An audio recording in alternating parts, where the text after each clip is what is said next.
Hey, how's it going? This is Roy from RateMyFuneral.com. That was Rate, by the way. Welcome to another 10 great hints, kind of for beginners again. This is basically 10 more. So things that I think are really useful that you maybe, if you're new to it, you haven't come across yet. Some you will have, some you won't have, that sort of thing. So just hopefully something useful to you. So let's hop on in and start playing with stuff.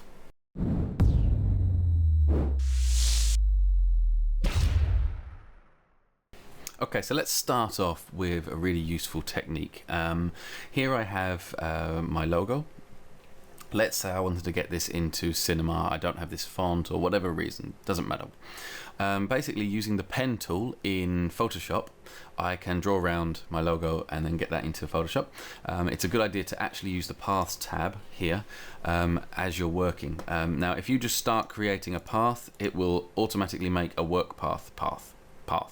Now that means that any paths that you put in there when they go into cinema will all be as one. So we don't really want to do that. So let me just delete that one. What we want to do is control it. So we'll open a new path and then we're going to use that. So that's selected. And then maybe I can zoom in a bit here. I'm not going to worry too much about precision. Just need to kind of get it done. Okay. Because I imagine this isn't the most exciting thing to watch.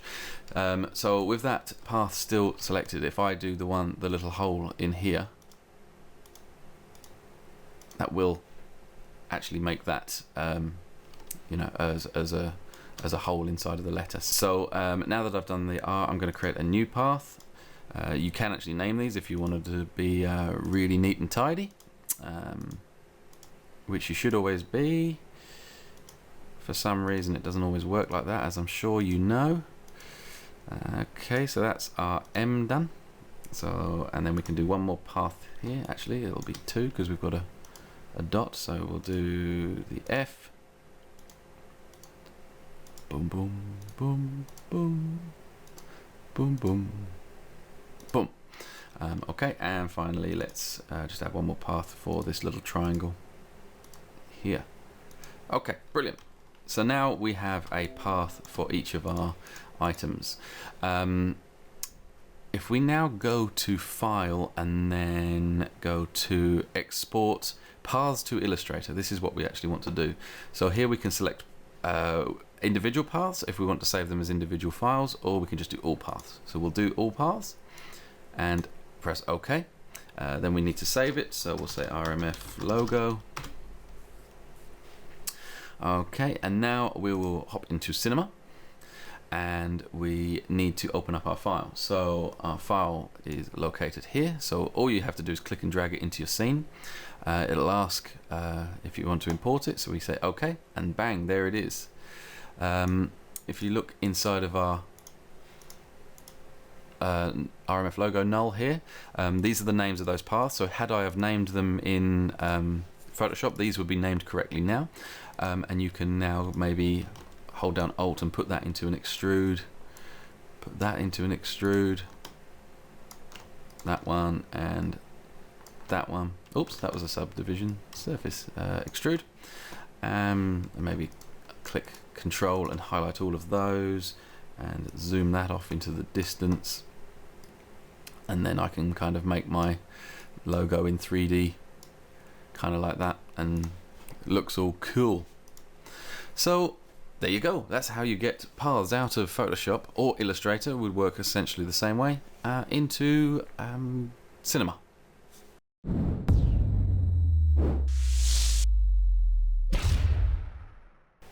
Okay, so another simple one, but really useful if you're ever looking at trying to model something and you either have an image of it or maybe a blueprint or something like that.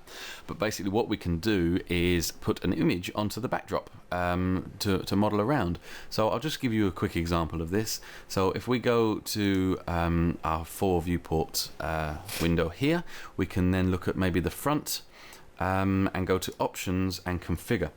And then here we select the Back tab, and we have the ability to put an image into this part here. So here I have a Dalek blueprint, which has got a couple of Daleks on it.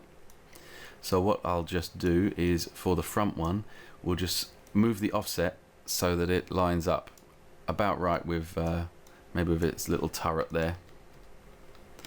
There we go. So that's the front one, and then for the right hand one, we go to configure, and again we can just drop our image into there, and we can do the same sort of thing. So we just move it using the offset. We can change the size, rotation and everything down here if we wanted to. To be fair, quite often I would probably split this image up in Photoshop and put it into 2 evenly sized files, but in this case it's quite straightforward, so you can just do it like this. And now you'll see, probably wouldn't actually model it like this, but just to show you what I mean, is that if we maybe made this a hemisphere and put that, line that up with the top of his head, let's just shrink that down like that. You can see that that's kind of lining up. If I make that editable and just shrink that so it matches, we can use that to guide it, but it's pretty much right on both sides, which means that we're pretty nicely lined up. So I could now go on and build the rest of it. So that's pretty cool, pretty nifty and handy to know.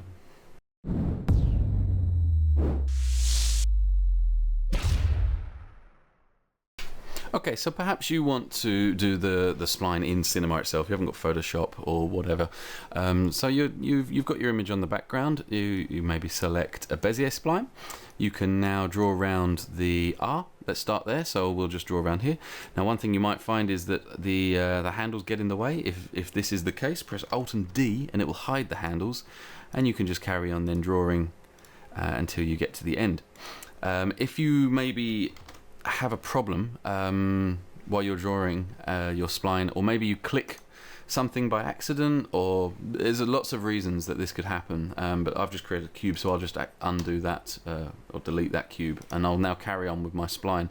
So I select the spline and I go to my Bezier tool, and then I click to continue, and oh dear, it seems to have made a new one. So this is not the end of the world. We can fix this. So what we do is just carry on. Obviously this is going to be our last one, so we would do that with the closed spline, but we can't yet because we've got 2 that are different at the moment. So what we need to do is highlight them both, right click, and then we can do connect objects.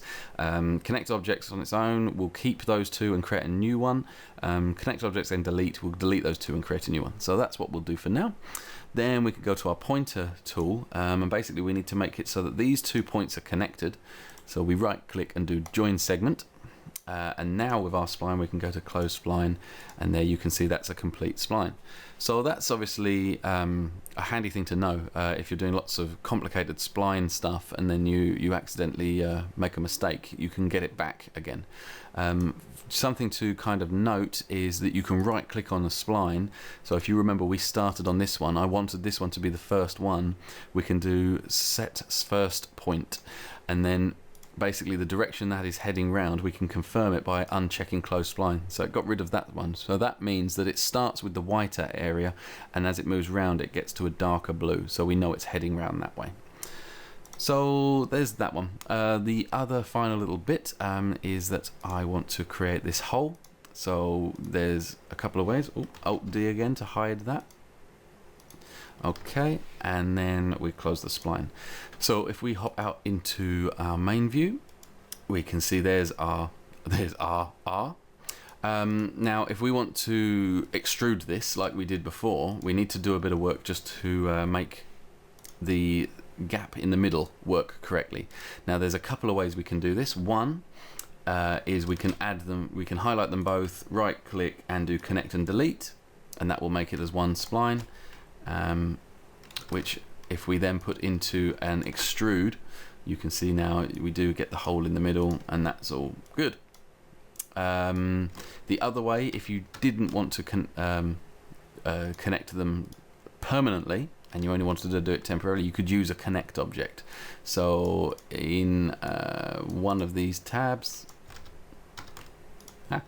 so in this tab here is the connect object. You can hold down Alt, put our spline into there, and then go to our extrude, and that will work in the same way. Okay.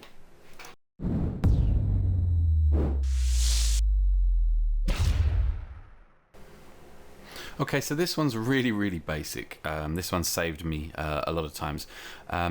If you imagine you have a camera in your scene, perhaps you've got this quite busy scene going on with lots of things in it, and you're moving around, and that's fine, and you're moving items around. So let's say we just wanted to move these bar stools a bit.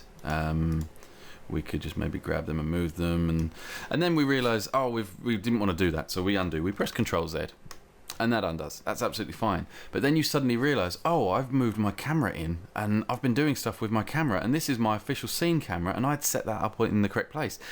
This is a bit of a pain. So if you find yourself in this situation, what you can actually do is press Control-Shift-Z, and that undoes your camera moves, but not the movement of the objects. So you can see we've ended up back where we were, and we're all happy again. So that's that one. Nice and simple.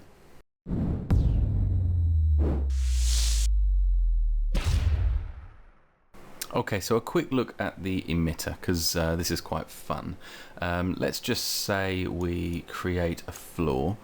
I'll turn on Garage Shading with lines, and then I'll make a cube.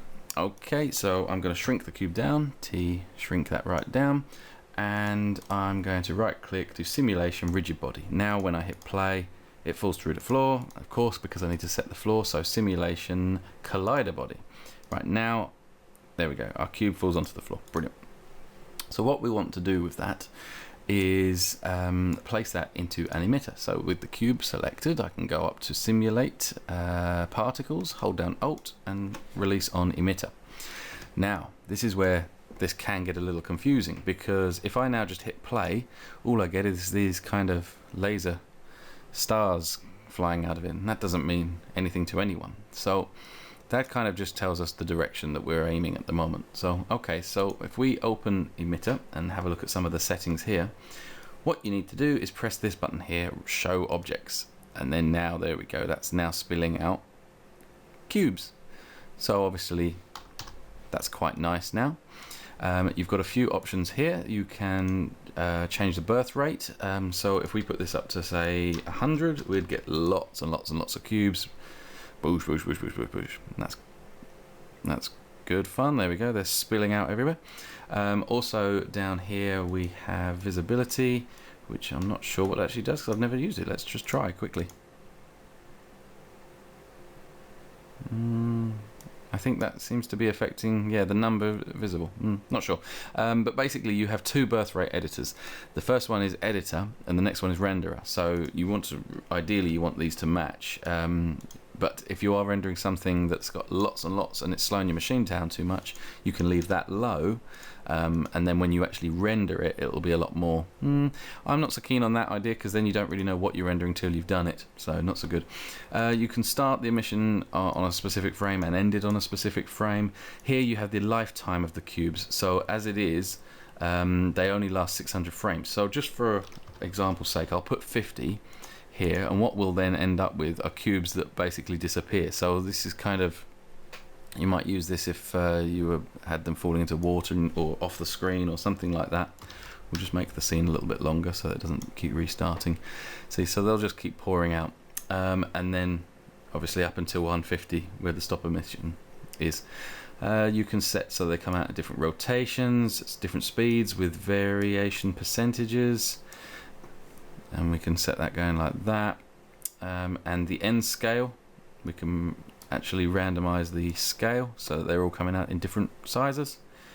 Tangible is to do with the direction they're coming out, so now they're all coming out in the same direction. If we untick that, they all come off sort of spinning. And render instances will speed up your calculations a little bit if you've got complicated models in there. So that's basically the particle control. The next tab is the emitter. So in here you can choose your type, you can choose the size, so maybe we can make this a bit wider so they're all coming out from different places, and change the angle, that sort of thing. And then that's pretty much all you really need to know to get playing with the emitter.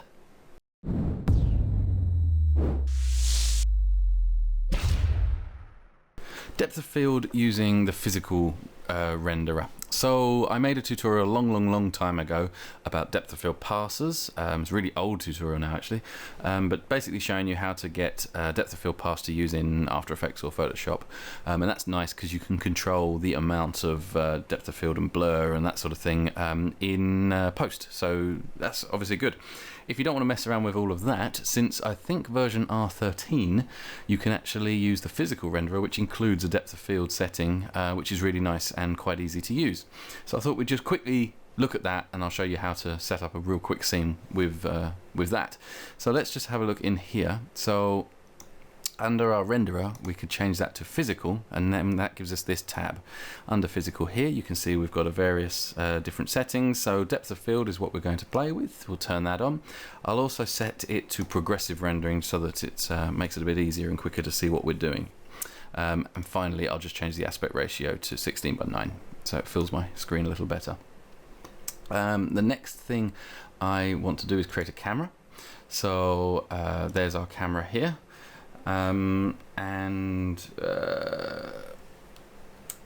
What we can do with this camera is under this physical tab, you can see we have an f-stop value. So just like your DSLR, you can change that and tweak that. Basically, in real basic terms, the lower that number, the more blurring there'll be in the background and the foreground. Also, you have a focal length, so again, like DSLR, the higher that is, the more blurring you'll get on the lower numbers of your f-stop. So hopefully that kind of makes sense, but let's just set up a scene quickly so we can see it in action. So firstly, because this crashes on me every now and then, I'm just going to quickly save the file, so if it crashes I can reload it, and then I'm going to add a figure. Now I do need to put his arms down because this bugs me when his arms are out like that. I don't like it. So let's just grab the upper body arm, rotate that down a little bit, and rotate that one down a bit. There we go. That's better. And then I'm going to just throw him into a cloner. So hold Alt. There we go. Don't want the cloner going up. I want the cloner going off into the distance. And we'll add a bunch more. There we go. Right. So we have our army of men. And I'm going to just change my focal length to something like an 80mm. There we go, that's cool. And we'll just zoom out for the moment. Just to make it quick, I'll use Infidio to light the scene so it looks all nice and pretty. Infidio, in case you're not familiar, is my lighting studio, available from the website.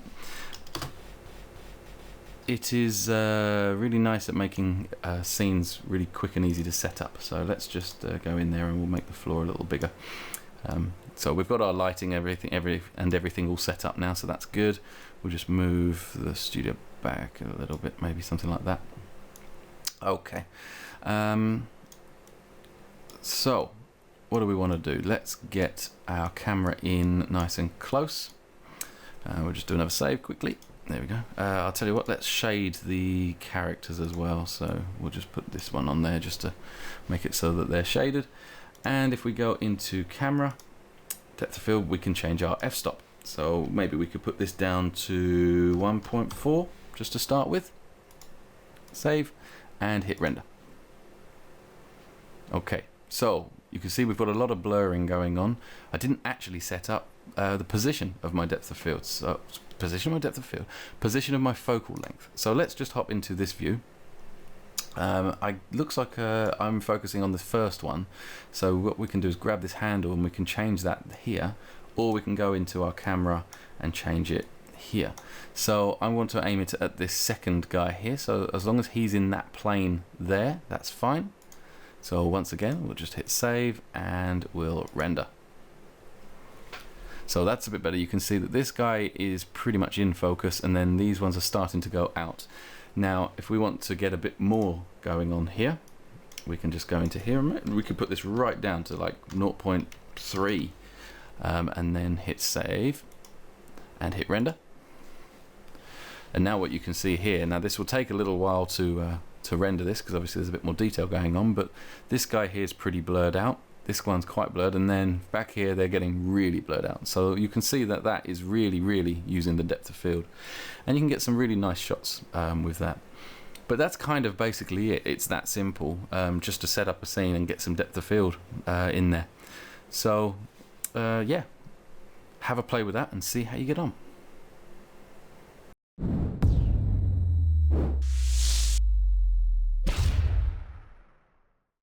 Okay, so this is a really useful technique. It's basically hiding objects that are inside a cloner. So let's just create a cube, and then we'll place that cube inside of a cloner. Hold down Alt and it does it for us.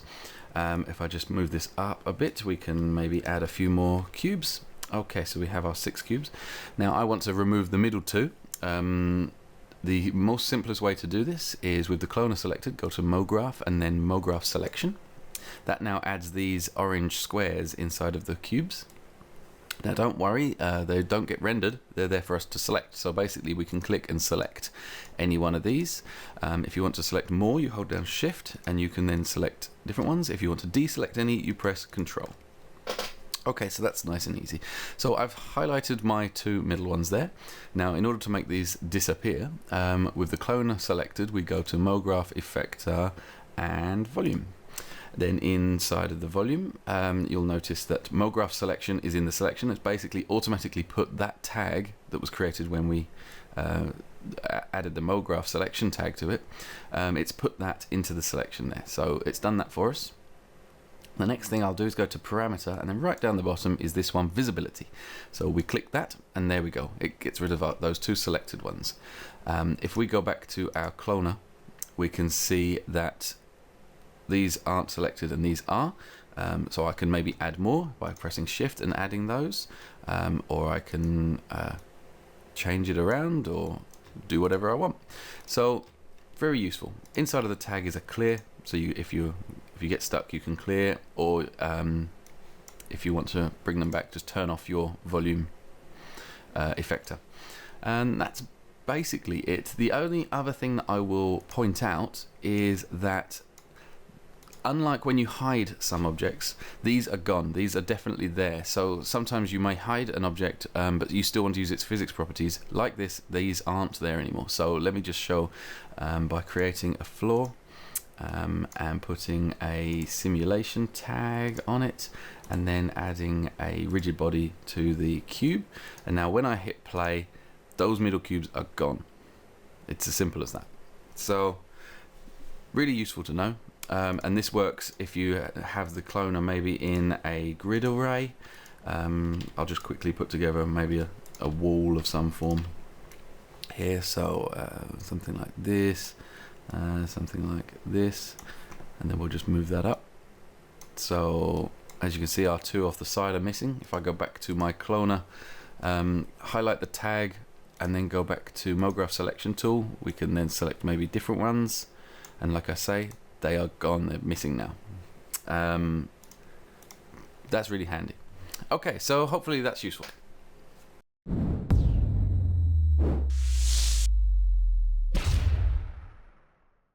Okay, I thought we'd have a quick look at the LoftNURBS because they're really useful. I use it all the time, although they're not called NURBS anymore. I think it was as of 16 or maybe 15, they dropped the term NURBS, so now it's just a loft. Which is where I thought is where you keep all your old junk and your Christmas tree. But anyway, so let's just add a loft into the scene. The idea of this is it basically joins spline shapes. So if we have maybe a circle and we put it into the loft, we won't see anything there, but let's just turn on our lines and make a copy of that circle by holding Control, clicking and dragging and releasing. Then grab that circle and move it. As you can see, we have now a cylinder. So what we can then do is maybe grab this one and pull something this side, and if we hit T we can shrink that down, so we can, you know, just keep going, and you can make some quite interesting shapes with this. It doesn't make 100% perfect geometry, but I don't think it's too bad. You could then maybe grab a square or a rectangle and place that at the end. And then you could put that there and you get maybe a bit of a twist in it. You could do something like that. So we've now got some kind of weird rocket ship thing. The good thing is you can go inside of it. So let's grab this one. If we shrink down and then grab another one, we can go inside. So we can make like an exhaust or something like that, nice and easily. The kind of way this is going to work is the curves. If I bring that in, you'll see it bends quite a lot. But if I was to have another one just there and then do another one, you'll see that gives us a nice sharp edge. So that gives us a bit of an exhaust. You could also then grab these two and maybe just give them a bit of an angle, and that gives you your shape that's out. Now there is quite a lot of geometry going on here, so again it's not perfect way of doing it, but you can kind of help this with the mesh subdivisions here. So we can reduce the amount of subdivisions there are in that direction as well as in that direction. So we can maybe pull these right back like that, and that's not too bad. And then maybe get that loft and just stick that into a HyperNURBS. That's not called HyperNURBS anymore, it's called subdivision surface these days. And then that will give you your kind of cylinder with your nice edges. So there are ways around it. Yeah, that's a quick look into the LoftNURBS. There's loads you can do with that. That's a really useful tool, and I use that all the time.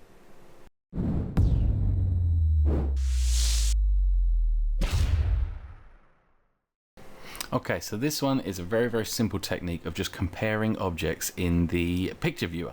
So let's just take, for example, I have this model of a Lego car, which might be available on this website very soon, but we'll see.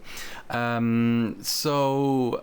can basically, this is just a completely standard setup in the render settings, nothing done.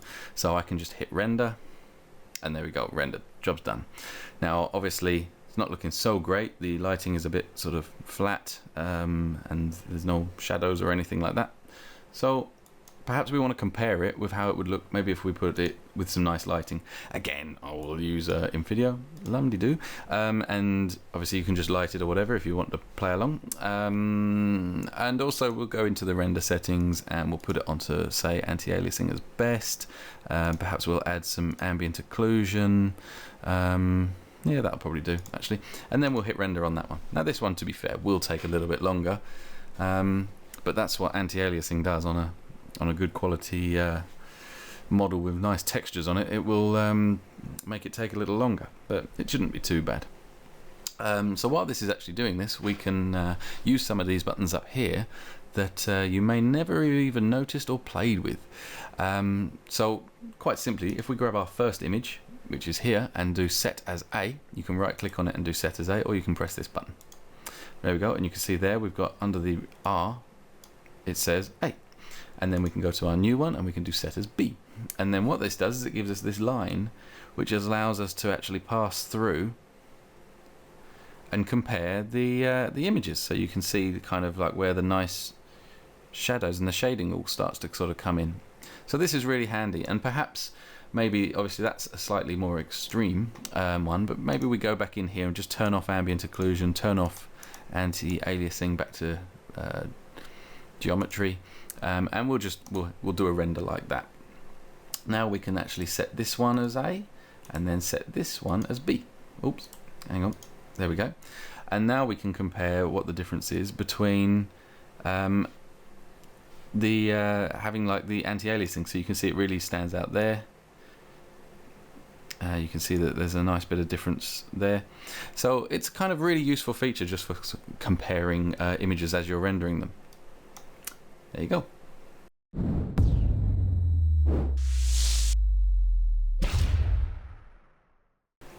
Okay, so my final hint, this is a bit of a cheat really, but is to utilize the website, the Rate My Funeral website. There's some really useful things on here. So for a start, you've got the new shortcut keys page that includes searchable shortcut keys for Cinema 4D. There's a few missing, so if you happen to spot any that are missing and you know what they are, let me know and I'll update them. You can search by clicking on one of the options and it will take you there, or you can go in and you can maybe type in knife and that will take you to where the knife is, and you can see that, oh, that's K. So that's obviously really useful. Also in the shop there are also loads of freebies, so you've got the dartboard there, free wooden toy car, arcade cabinet. There's also these nice speakers which work with the sound effectors and everything. And obviously, I know I mention it a lot, but I do use it a lot, and I think it is really good. So Nvidia Pro is the lighting studio for Cinema 4D, and it basically, as you saw, maybe you saw me using it in that video, it just makes lighting really, really easy, and gives you a nice, quick, easy scene to set up.